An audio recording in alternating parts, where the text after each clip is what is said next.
এই যে অতীতের যে সরকার ছিল তাদের সঙ্গে যাদের খুব সম্পর্ক ছিল তারাই এখন ভয় দেখায়, কারণ ওই চরিত্রটা এখন তারা ধারণ করেছে।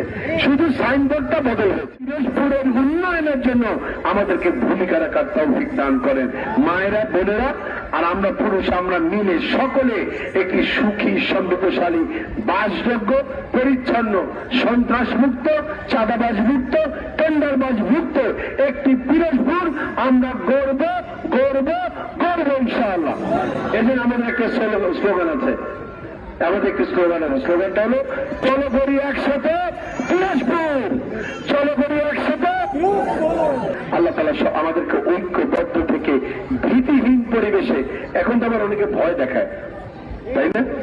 ভয় দেখায় কারণ কি জানেন, ওই যে অতীতের যে সরকার ছিল তাদের সঙ্গে যাদের খুব সম্পর্ক ছিল তারাই এখন ভয় দেখায়, কারণ ওই চরিত্রটা এখন তারা ধারণ করেছে। শুধু সাইনবোর্ডটা বদল হয়েছে, সাইনবোর্ডটা শুধু পাল্টেছে, স্বভাব চরিত্র একই আছে।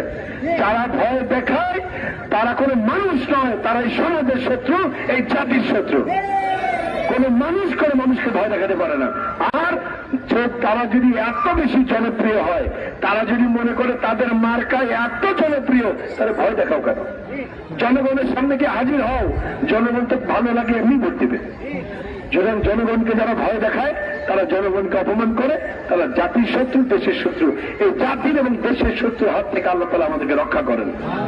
আসুন আমরা সবাই মিলে ঐক্যবদ্ধ হই, ঐক্যবদ্ধ হয়ে ভীতিহীন পরিবেশে 12 তারিখে সকাল 7:30 থেকে ভোট শুরু হবে। 7:30টার সময় আমরা সকলে গিয়ে ভোট প্রদান করব দাঁড়িপাল্লা মার্কায়। কোন মার্কায়?